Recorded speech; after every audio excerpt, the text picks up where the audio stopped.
రేవంత్ రెడ్డి గారు ఢిల్లీలో ఒక ప్రెస్ మీట్ పెట్టారు. మొత్తం ఆయన చెప్పిన సారవంతా కలిస్తే పెండ బెల్లం రెండు కలిపినట్టు అనిపించింది. అంటే బీసీ రిజర్వేషన్ మాట్లాడుతూ ఇటు బీజేపీ మీద విమర్శలు చేస్తూ ఇటు పక్క తాను చేయబోయే పనులు కూడా చెప్పారు.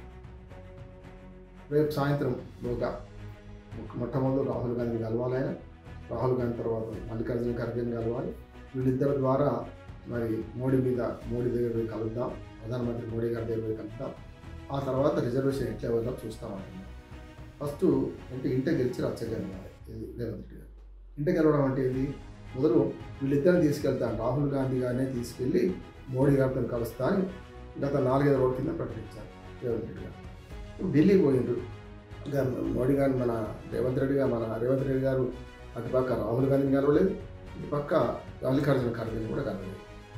కలిసిన తర్వాత మాట ఎవరి దగ్గర పోడు, ఏదైతే మోడీ గారి దగ్గర పోడు.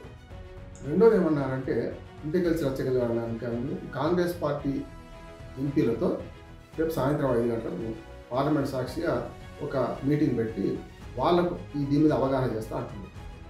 దేని మీద అవగాహన చేస్తా అంటుందంటే ఏదైతే ఈ బీసీ రిజర్వేషన్ మీద వాళ్ళకు ఒక అవగాహన పవర్ పాయింట్ ప్రజెంటేషన్ ఇస్తా అంటున్నారు. దానికి అంగీకరించాల్సింది ఎవరు? ఖచ్చితంగా మనకి మల్లికార్జున ఖర్గే గారు లోక్సభ నాయకుడు, అట్లానే మనకు పక్కన రాజ్యసభ నాయకుడు, ఆయన లోక్సభలో రాహుల్ గాంధీ గారు. వీళ్ళిద్దరు ఒప్పుకోవాలి కదా. వీళ్ళిద్దరు ఒప్పుకున్నాక వీళ్ళని కలిసిన తర్వాత ఇంట గెలవాలన్నమాట, తర్వాత రెచ్చ గెలిచే ప్రయత్నం చేయాలి.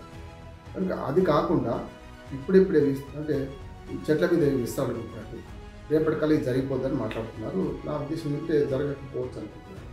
అంటే పార్లమెంట్ సాక్షిగా సాయంత్రం 5 గంటల తర్వాత ఈ బీజేపీ ఎంపీలకు ఏదైతే మనకు పవర్ పాయింట్ ప్రజెంటేషన్ ఉంది వాళ్ళకి గెలవాలా, బీసీ రిజర్వేషన్ ఎట్లా ఇవ్వాలి, ఏంటి సంగతి.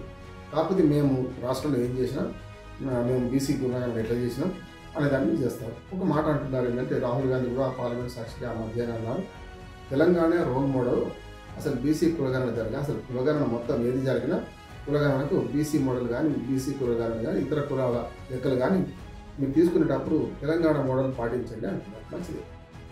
ఇప్పటిదాకా కర్ణాటకలో అప్పుడప్పుడు 2015 చేసిన మోడల్ పనికిరాదని మళ్ళీ ఇప్పుడు కొత్తగా కులగణన కోసం సెప్టెంబర్, అక్టోబర్లో ఈ దసరా సెలవులలో చేస్తామని చెప్పి బెంగళూరులో మనకు కర్ణాటకలో ముఖ్యమంత్రి సిద్ధరామయ్య, ఉప ముఖ్యమంత్రి శివకుమార్ గారు ప్రకటించారు కదా.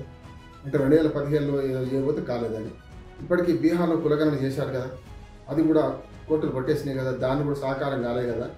అందుకని ఈ కులగణన అనేది ఎవరు చేయాలి? కేంద్ర ప్రభుత్వం చేయాలి. గతంలో జనాభా లెక్కలతో పాటు 2011లో ఇదే కాంగ్రెస్ పార్టీ ప్రధానమంత్రిగా మన్మోహన్ సింగ్ ఉన్నప్పుడు కులగణన కూడా కలిపి చేసింది. అప్పుడు అంటే కులాల లెక్కలు కూడా తీసింది. 1931 తర్వాత 2011లోనే మనకు జనాభా లెక్కలు చేసినప్పుడు 2011 తర్వాత జనాభా లెక్కలు కాలే మన ఇండియాలో. 2021 జరగాల్సిన జనాభా లెక్కలు కోవిడ్-19 వల్ల ఆగిపోయినాయి. ఇంకా కాలేదు, 2027 అంటున్నారు.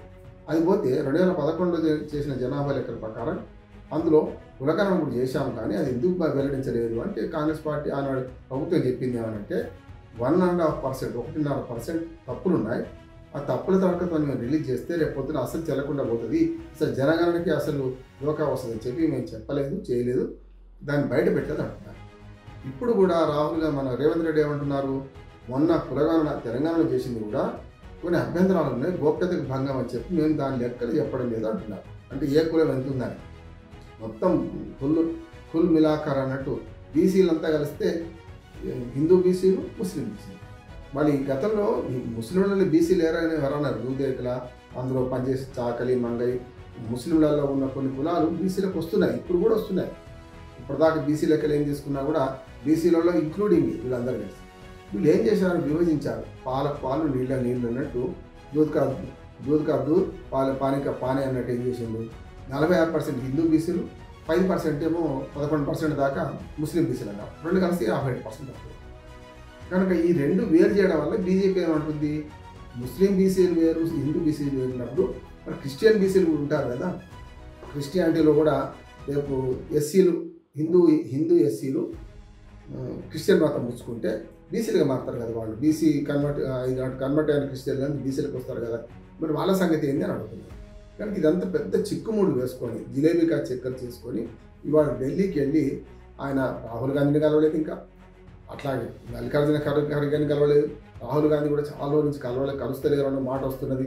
ఇవన్నీ పక్కన పెట్టి ఇప్పుడు చాలా విషయాలు బీజేపీని తిట్టిండు, అట్లాగే మిగతా పార్టీని తిట్టుకుపోయిండు. మొత్తం మీద రేపు పొద్దున మేము చేసిందే గొప్ప, సమస్యలు ఎక్కువమంటున్నాడు కావచ్చు. నేను వ్యక్తిగతంగా బీసీలకు రిజర్వేషన్ 42% వేస్తానని సంతోషపడాను. చట్టసభల్లో కూడా ఆయన పంచాయతీ స్థానిక ప్రభుత్వాలు ఏంది, పంచాయతీలో మండలం జిల్లా కాదు, చట్టసభల్లో కూడా బీసీలకు రిజర్వేషన్ కావాలంటే కావాల్సిందే.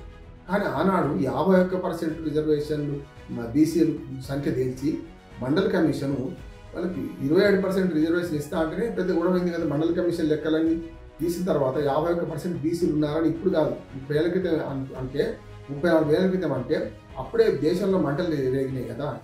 రిజర్వేషన్ అనేది జీరో సమ్ గేమ్.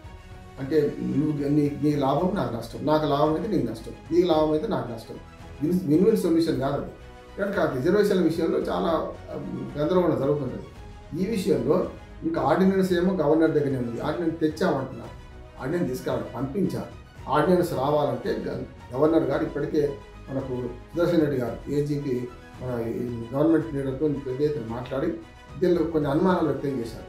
రేపు పొద్దున 50% రిజర్వేషన్లకు సీలింగ్ ఉంది కదా, రేపు పొద్దున సుప్రీంకోర్టు ఎట్లా ఏం చేస్తుండొచ్చు, సుప్రీంకోర్టు సీలింగ్ ఎట్లా అని అడిగితే కూడా ఏం కావు చేయొచ్చు అని ఈయన సలహా ఇచ్చారు. ఈ సలహా కాదు ఇంకా నిపుణుల సలహా తీసుకుంటారు. కాంగ్రెస్ పార్టీకి అనుకూలంగా ఉండే, కాంగ్రెస్ పార్టీ పెట్టిన ప్రభుత్వంలో ఉన్న సుదర్శన్ రెడ్డి గారు చెప్తే నమ్మదు కదా, వేరే విషయాలను తెలుసుకుంటాము. కనుక గవర్నర్ గారి దగ్గర పెండింగ్ ఉంది. రెండవది 2 బిల్లులు ఏమో రాష్ట్రపతి దగ్గర పెండింగ్ ఉన్నాయి. ఉద్యోగాలు ఒకటి 42%, అది అసాధ్యం అంటున్నాడు. విద్యా ఉద్యోగాలు 42% అనేది సీలింగ్ దాటి సమస్య లేదు. రెండవది ఈ ఏమంటే స్థానిక ప్రభుత్వాల రిజర్వేషన్లు, ఏది రాజకీయ రిజర్వేషన్లు కూడా రేపు పొద్దున సుప్రీంకోర్టు తీర్పుకు వ్యతిరేకంగా ఉన్నదానికి అది కూడా సాధ్యం కాదు. ఇది ఏమైనా ఒక సాధ్యమైతే ఏమైంది అంటే వీళ్ళు కాంగ్రెస్ పార్టీ నుంచి 42% రిజర్వేషన్ ఇస్తే సాధ్యమైంది, అవతల వాడివాడు. అదే 22% చట్టబద్ధమైతే అవతల వాడివాడు. ఈ దేశంలో నేను ఏమనుకుంటున్నానంటే ఈ జిలేబీకా చక్కర్లు ఏదో దగ్గర కోర్టు జోక్యం చేసుకుంటాయి, దాన్ని అడ్డుకుంటాయి. దాంతో మళ్ళీ ఎన్నికలు వాయిదా తప్ప ఇంకో మార్గం లేదంటున్నాడు. ఎన్నికలు వాయిదా పడతాయి అంటున్నాడు.